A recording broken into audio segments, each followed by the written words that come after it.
ಆತ್ಮೀಯ H16 news ಅರ್ಥಾತ್ ಸಿದ್ದರಾಮಯ್ಯಗೆ ಸ್ವಾಗತ. ನಾನು ನಿಮ್ಮವ MI ಅಥವಾ ಮಲ್ಲಪ್ಪ ಜೋತಾವರ್. ಆದ್ಮೇಲೆ ಇದು ಎರಡನೇ ವಿಡಿಯೋ. ಈ ಮೊದಲೊಂದು ವಿಡಿಯೋ ಮಾಡಿದ್ದೀವಿ. ಮೊನ್ನೆ ದಿನ ಏನು ನಡೀತು, ಏನು ಮಾಡಬೇಕಾಗ್ಯದ ನಮ್ಮ 12ನೇ ಸಾಹಿತ್ಯ ಸಮ್ಮೇಳನದಲ್ಲಿ ಮೇ ಸಮ್ಮೇಳನ 12ನೇ ಮೇ ಸಮ್ಮೇಳನ ನಮ್ಮ ಹುಬ್ಬಳ್ಳಿಯಲ್ಲಿ ಆಯಿತು.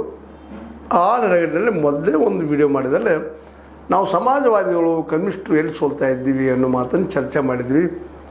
ಅದರ ಮುನ್ನುವರೆಗೆ ಮತ್ತೆ ಎರಡನೇ ದಿನ ಅಲ್ಲಿ ಚರ್ಚೆ ಆಗ್ಯದ, ವಿಶೇಷವಾಗಿ SIR ಮೇಲೆ. ಅದು ನಿಮಗೆ ಗೊತ್ತದ, ಸ್ಪೆಷಲ್ ಆಗಿ ಇನ್ವೆಸ್ಟಿಗೇಷನ್ ಮಾಡುವಂಥದ್ದು, ಮತದಾರರ ಪಟ್ಟಿಯನ್ನು ರೆಡಿ ಮಾಡುವಂಥದ್ದು.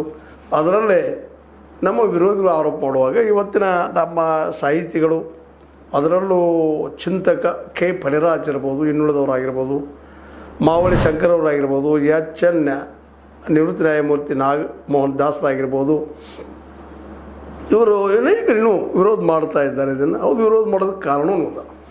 ಯಾಕಂತಂದ್ರೆ ನಿರ್ದಿಷ್ಟ ಕೆಲವು ಸಮುದಾಯ ಜನರ ಹೆಸರನ್ನು ಕಟ್ ಮಾಡ್ತಾ ಇದ್ದಾರೆ. ಅದು ಇದರ ಆಧಾರ ಮೇಲೆ, ಕೇವಲ AI ಆಧಾರ ಮೇಲೆ, ಕಂಪ್ಯೂಟರ್ಗಳ ಒಂದು ಹೆಸರಿನಲ್ಲಿದ್ದಂಥ ಸ್ವಲ್ಪ ಮಿಸ್ಟೇಕ್ಸ್ ಐತೆ ಕಾರಿಟ್ಟು ತೆಗೆದು ಹಾಕುವಂಥ ಕೆಲಸವನ್ನು ಮಾಡ್ತಾ ಇದ್ದಾರೆ.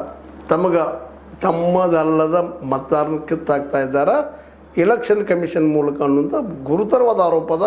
ಅದು ಇಲ್ಲಿವರೆಗೆ ನಮ್ಮ ಕಾಂಗ್ರೆಸ್ ನಾಯಕರಾದಂಥ ರಾಹುಲ್ ಗಾಂಧಿ ಸಾಕಷ್ಟು ಪ್ರಯತ್ನ ಮಾಡಿದ್ದಾರೆ. ಯಾವ ರೀತಿ ಮಾಡಿದಾರಪ್ಪ ಇವರು, ಏನು ಎಂತು ಅವರು ಸಾಕಷ್ಟು ಪ್ರಕಟ ಆದರೂ ಸಹಿತ ಅದು ನಿಲ್ತಾ ಇಲ್ಲ.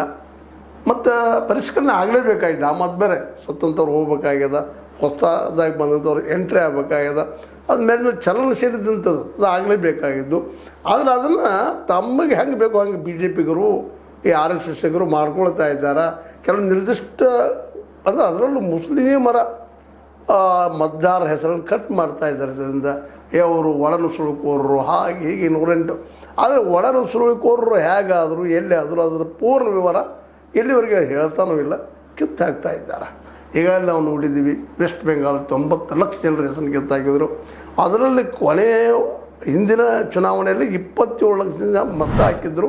ಆ ಮತ ಹಾಕಿದವ್ರು ಸಹಿತ ಹೆಸರು ಕಿತ್ತಾಕಿಬಿಟ್ರು, ಅವ್ರು ತೆಗೆದು ಹಾಕಿದ್ರು. ಅದರಲ್ಲಿ ಏನು 100-200 ಜನರು ಹಚ್ಚಿರ್ಬೋದು. ಇನ್ನು ಕೋರ್ಟ್ ಸಹಿತ ಅದನ್ನೊಂದು ನಿರ್ಲಿಪ್ತವಾಗಿ ನೋಡ್ಕೊಂಡ್ಬಿಡ್ತು.